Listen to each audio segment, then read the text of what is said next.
आज के लिए योग वशिष्ठ का सूत्र है,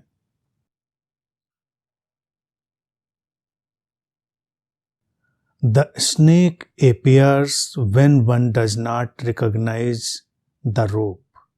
It disappears when one recognizes the rope. Even so, this world appears when the self is not recognized. It disappears when the self is recognized. It is only forgetfulness of the invisible self which causes the world to appear, just as the ignorance of the rope causes the snake to appear. योग वशिष्ठ में आज के सूत्र में वशिष्ठ कहते हैं कि जब कोई रस्सी को ठीक से नहीं देख पाता तो उसे वो सांप की तरह दिखाई देती है, और जैसे ही वो रस्सी को ठीक से देखता है सांप अदृश्य हो जाता है। ऐसे ही ये संसार तब प्रकट होता है जब कोई अपने स्व को नहीं पहचान पाता, और ये संसार तब अदृश्य हो जाता है जब वो अपने स्व को पहचान लेता है। ये केवल हमारे उस अदृश्य स्व के प्रति हमारा विस्मरण है जो इस संसार को प्रकट करता है। और जैसे रस्सी के प्रति जो अज्ञान था वो सांप को प्रकट करता था, ऐसे ही आत्म विस्मरण, सेल्फ फॉरगेटफुलनेस, वो इस संसार को, जो संसार हम जीते हैं, उसको प्रकट करता है।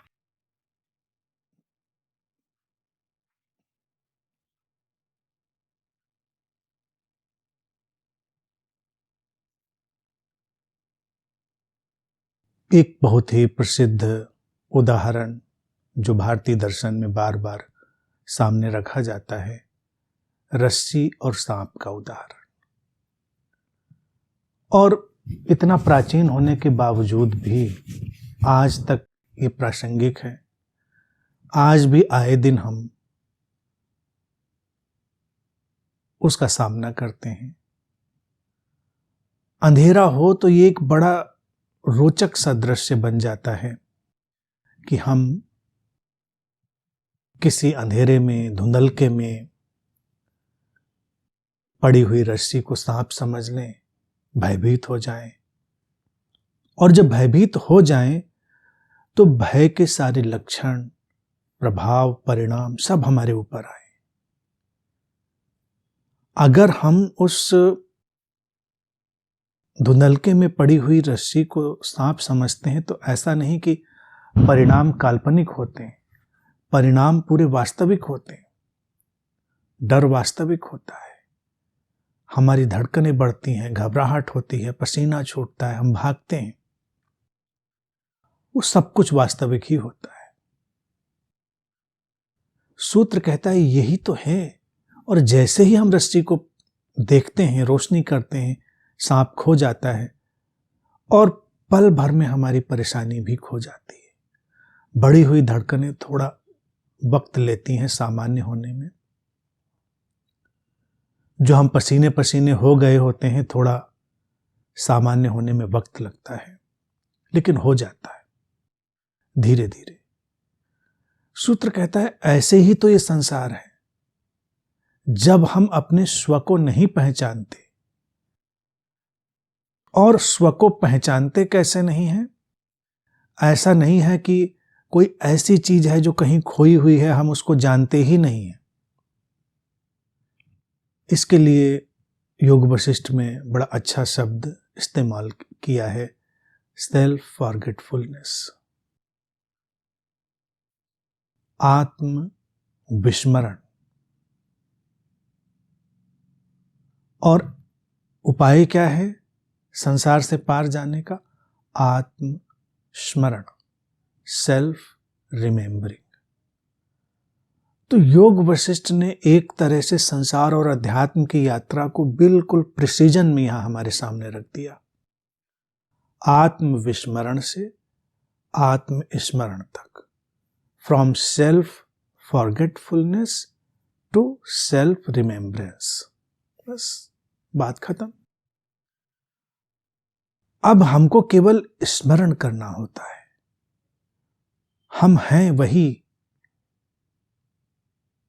लेकिन हम भूल गए। जब हम भूल जाते हैं तो हम एक कल्पित संसार को प्रक्षेपित करते हैं, कल्पना से निकला हुआ संसार। ऐसे ही होता है जैसे कोई व्यक्ति जिसके पास खजाना हो बहुत बड़ा और वो भूल जाए उसको, और उसके पास है वो संपत्ति, और अचानक उसको लगे कि वो भिखारी हो गया है, सड़क पे भीख मांगने लगे। अब भिखारी के अपने रिश्ते होंगे, भिखारीपन का अपना एक विस्तार होगा, उसके सारे उलझाव होंगे, इंटेंगलमेंट होंगे। उसकी जो दीनता, परेशानी, बेचैनी, सब उसके लिए वास्तविक होगी, क्योंकि विस्मरण हुआ, अपने उस समृद्धि का विस्मरण, फॉरगेटफुलनेस। अब कल्पना करिए कि इसी व्यक्ति को अचानक एक दिन स्मरण आ जाए कि अरे हमारे पास तो ये सब छुपा पड़ा है, ये खजाना, ये समृद्धि, ये संपत्ति। तो उसका वो जो भिखारीपन का संसार था वो ऐसे ही गायब हो जाता है, क्योंकि वो जो रिश्ते थे वो उसकी एक अलग मनहदशा में बने थे, विस्मरण में बने थे। किसी को देखकर जब अपनी ओर आता हुआ वो देखता था तो उसको संभावित लगता था कि कुछ इससे मांगा जाए। अब जब वो किसी व्यक्ति को अपनी तरफ आते हुए देखेगा तो क्या होगा? कुछ नहीं होगा, बल्कि हो सकता है ये भी आए कि हाँ, इसको कुछ दिया जा सकता है। एक तनाव, एक बेचैनी जो आपस में थी, कशमकश थी, वो सारी विदा हो जाएगी। ये दुनिया जो इतनी बेकार सी लगती थी, शोषक सी लगती थी, विदा हो जाएगी। तो ये भारतीय दर्शन का बहुत ही प्रचलित उदाहरण है कि ऐसे ही पल भर में जीवन बदलता है अगर हम बात समझ लेते हैं। रूपांतरण, ट्रांसफॉर्मेशन ऐसा नहीं कि जन्म जन्म लगते हैं, जैसे भाषा उपयोग करते जन्म जन्म। अब एक कल्पना इधर की और एक कल्पना जन्म जन्म की, हम उलझ के रह जाते हैं उसमें। विस्मरण है तो विस्मरण पर कल्पनाओं के पहाड़ खड़े हो जाते।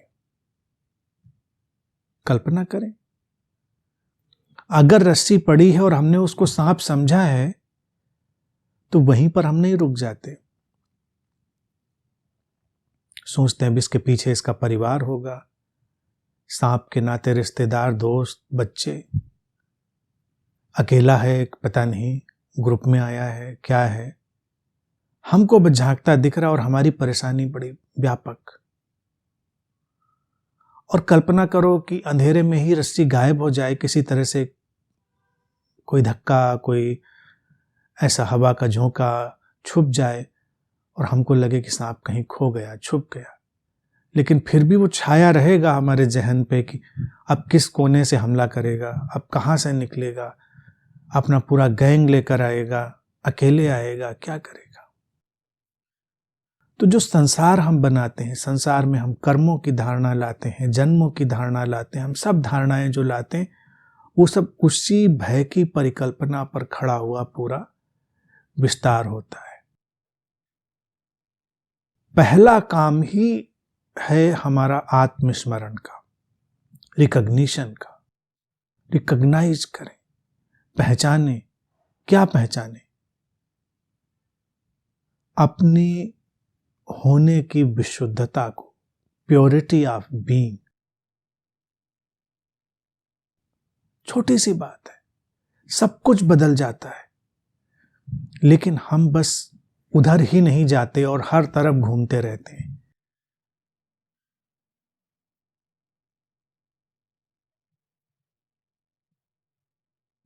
आत्मस्मरण एक गहरा ध्यान बनता है।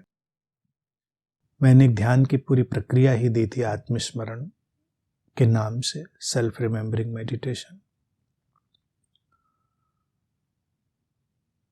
सुंदर है, बीच बीच में कभी उसको शेयर कर लिया जाता है। उसका कॉन्सेप्ट यही है कि बस अपने उस होने को पहचानना जो किसी भी आधार पर नहीं खड़ा है। अब अगर हम दिन में थोड़ा सा वक्त भी अपने को दें और अपने साथ हो और अपने होने को जाने बिना किसी प्रोजेक्शन के, बिना किसी नाम के, बिना किसी रूप के, बिना किसी पहचान के, हम अपनी पहचान को लेकर ही हमेशा घूमते हैं, अपनी आइडेंटिटी को ही। और उस पहचान के प्रक्षेपण से जो संसार बना है वो फिर हमेशा हमारे साथ रहता है और हमेशा हमको परेशान करता है। अगर हम थोड़ा समय भी निकालें और बस ऐसे बैठें, इसको ध्यान बना सकते हैं। जब हम बस हैं और हमको हमारे होने का स्मरण है, जो कि नितांत संभव है। इस होने में कुछ भी और शामिल नहीं है। ये नाम शामिल नहीं है, ये शरीर, ये उम्र, ये स्टेटस, ये घर परिवार, ये विस्तार, ये सारा संसार सब विलोप है, अदृश्य है और हम बस हैं। वो है हमारा वो शाश्वत होने का ढंग, होने की शुद्धता का ढंग, और वो हमको रूपांतरित कर देता है। अब अगर हमको ये अभ्यास में आ जाए कि बिना किसी पहचान के अगर हम अपने होने को अनुभव करते हैं, तो पहचान से जुड़ा हुआ जो भी सुख दुख है वो उस पहचान पर ही खत्म हो जाता है। हम कहीं उससे दूर खड़े रहते, व्यवहारिक रूप से चीजें सुलझाते हैं। रस्सी में दिख गया कि सांप नहीं है, लेकिन फिर भी रस्सी का कुछ तो करते हैं। व्यवहारिक चीजें समझिए। रस्सी पड़ी है, दिख गया कि सांप नहीं है, तो क्या करेंगे? अब रस्सी का भी कुछ इंतजाम करेंगे, उसको ठिकाने लगाएंगे, हटाएंगे, कहीं फेंकेंगे, रखेंगे, जो करेंगे। क्योंकि रस्सी हो सकता है पैरों में उलझ जाए, हो सकता है गिरा दे, हो सकता है कुछ और व्यर्थ का अटकाव उलझाव बनाए। काम की रस्सी है, मजबूत है तो रख लेते हैं, कुछ बांधने बूंदने काम आ जाती है। बेकार रस्सी है उसको उठा देते हैं, जला देते हैं, कुछ भी कर देते हैं, डस्टबिन में डाल देते हैं। संसार भी जब हमको ये पता चल जाता है, हमारे स्व की प्रत्यभिज्ञा से, विद रिकॉग्निशन ऑफ सेल्फ, उसकी स्व की पहचान से जब ये पता चल जाता है कि हमारा होना तो बिल्कुल अलग है, अलिप्त है, डिटैच्ड है, तो संसार रहता है रस्सी की तरह। लेकिन जो प्रक्षेपण, प्रोजेक्शन था अच्छे और बुरे का, शुभ अशुभ का, ये जो द्वैत का प्रक्षेपण हमारे अंदर से हुआ था वो समाप्त हो जाता है। उस संसार की जो उपयोगिता बनती है हम उसको उपयोग करते हैं, उपयोगिता नहीं होती है उसको जाने देते हैं। कुछ करने जैसा लगता है तो कर देते हैं, कुछ करने जैसा नहीं लगता तो नहीं करते।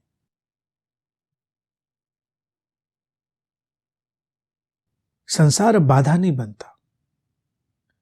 तो जो जागृत व्यक्ति है उसके लिए संसार है, लेकिन अब रस्सी की तरह है। रस्सी का क्या करेंगे? कई बार बड़े क्रिएटिव उपयोग भी कर लेते हैं रस्सी के। रस्सी से खिलौने बना लेते हैं, डेकोरेटिव आइटम बना लेते हैं, रस्सी से बहुत सारे काम हो जाते हैं। रस्सी कोई बेकार की चीज़ थोड़ी होती है। आप देखें, कुएं से पानी निकालना है, कहीं आप ऐसी जगह हों तो, और ये जो आज नल खोल के पानी निकाल लेते हैं, ये वाली व्यवस्था हम लोग जानते हैं। लेकिन पहले जब लोग जाते थे, कुएं होते थे, तो साथ में एक लोटा लेकर चलते थे और एक रस्सी भी लेकर चलते थे, क्योंकि कुआं भी मिल गया और रस्सी नहीं है तो कैसे पानी होगा। तो अपनी रस्सी निकाली, अपना लोटा निकाला, कुएं में डाला, पानी निकाला, पिए, चले गए। तो रस्सी के ऐसे उपयोग, सुंदर उपयोग भी होते थे। तो सही अर्थों में देखा जाए, रस्सी का उपयोग भी व्यक्ति तभी करता है जब वो जाग चुका होता है। अब आधा सोया आधा जागा हो कि कभी उसको रस्सी दिख जाए, कभी सांप दिख जाए, तब भी वो कितना घबराया हुआ रहेगा। यानी कुछ ऐसे नशे में है, कभी तो रस्सी दिख जाती है, फिर कभी सांप दिख जाता है, तो कभी वो शांत हो जाता है, कभी घबरा जाता है। तो आम व्यक्ति जो संसार में है, आम व्यक्ति ऐसे एक्सट्रीम पोल्स पर नहीं है कि उसको बिल्कुल रस्सी में सांप दिख रहा है और उसको बिल्कुल रस्सी ही दिख रही है, ऐसा नहीं है। योग वशिष्ठ के सूत्र के इस अंतर्दृष्टि में देखेंगे तो बहुतायत, जो मेजॉरिटी है, वो आधी सोई आधी जागी है। कभी अचानक उसे वो रस्सी लग जाता है, कभी अचानक सांप लग जाता है, तो लोग आधे सोए आधे जागे, कभी घबराए कभी शांत, ऐसे ही चलते रहते हैं। और ये इसमें तथाकथित आध्यात्मिक लोग भी बहुतायत में शामिल होते हैं। अचानक उनको लगता है सब समझ में आ गया, फिर अचानक लगता है अरे ऐसे कैसे समझ में आ गया, बड़ी मुश्किल है। अभी उनको एकदम से रोशनी डाली थी और दिखा नहीं रस्सी ही है, फिर रोशनी चली गई, फिर अंधेरा छा गया और फिर उनको दिखा कि रस्सी तो कुछ हिली। क्यों हिली थी ये तो उनको पता नहीं। वो कहते हो ना हो मैंने गलत देख लिया होगा, है तो सांप ही। तो आम व्यक्ति ऐसे ही फ्लिप फ्लॉप इस संसार में चलता है। तो आम व्यक्ति का जो ज्ञान है वो भी ऐसे ही रस्सी सांप, सांप रस्सी, फ्लिप फ्लॉप चलता रहता है। यही उसकी सबसे बड़ी समस्या है। अब इससे अगर उसे आगे जाना है तो उसको गहराई से आत्मस्मरण की दिशा में यात्रा करनी हो। बीमारी एक ही है, आत्मविस्मरण, सेल्फ फॉरगेटफुलनेस। और है क्यों? क्योंकि एक है हमारा विशुद्ध होना और एक है हमारा प्रोजेक्टेड होना। दोनों के भेद को जान लेना, फिर दोनों अपने अपने काम करते चले जाते, हमें परेशानी नहीं होती। मेरी जो फेवरेट लैंग्वेज है उसमें अगर इसको देखेंगे तो एक है हमारा फंक्शनल होना, एक है हमारा फिक्शनल होना। फंक्शनल बीइंग और फिक्शनल बीइंग। फंक्शनल बीइंग बिल्कुल कलरलेस है, नेमलेस, फॉर्मलेस, वो बस अपना काम करती है, उसको जानते हैं हम, उस पर ही पूरी तरह से प्रकाशित बने रहते हैं, आधारित बने रहते हैं, उससे जुड़े रहते हैं, उसको कभी भूलते नहीं। और जो फिक्शनल सेल्फ बीइंग हमारी है, फिक्शनल कहानी, रस्सी सांप, सांप रस्सी, उसका भी हम मजा लेते हैं। कहीं जरूरत होती है तो उसका उपयोग कर लेते हैं। ये संबंध, ये संसार, ये संबंधों का फैलाव, ये पद, ये जो कुछ भी ये बुनावट है, ये सब उसी फिक्शनल बीइंग की, फिक्शनल सेल्फ की व्यवस्था है। कोई परेशानी नहीं, चलने देते हैं उसको, उसमें उलझते नहीं। कहानियों में जो उलझा वही तो फंसा। हम देखते हैं लोगों को अगर, और हम ये जानते हैं कि सबकी अपनी अपनी कहानी है, सबका अपना अपना होने का ढंग है, अपना अपना सबका एक कल्पित प्रक्षेपित संसार है, तो हम क्यों उलझेंगे? हम नहीं उलझते। फिर उलझाव हमारे लिए फिर मायने नहीं रखता। अब एक रस्सी क्या, रस्सी के फंदे बना दिए जाएं, चारों तरफ रस्सियों के फंदे पड़े हों। अगर हम आत्मस्मरण से भर गए हैं, हमारे अंदर वो चेतना जाग गई है, तो हम बड़े आराम से अपने कदम रखते हुए आगे चले जाते हैं। कोई भी रस्सी का फंदा हमको नहीं उलझाता, और ना हम उनकी निंदा में हैं, ना उनके विरोध में हैं, ना उनसे हमें कोई परेशानी है। इसीलिए जब किसी के लिए आत्मस्मरण घटता है और उसका जो कल्पित संसार है विदा हो जाता है, तो उसे संसार से कोई परेशानी नहीं, कोई बैर नहीं। काहे को होना है? क्योंकि उसको जो साफ साफ दिख गया सो दिख गया, तो उसके लिए उलझाव अटकाव बस एक सपने की तरह विदा हो जाए। तो ये सुंदर, बहुत ही सुंदर और सरल प्रैक्टिकल जो है ढंग इस सूत्र में रखा गया है।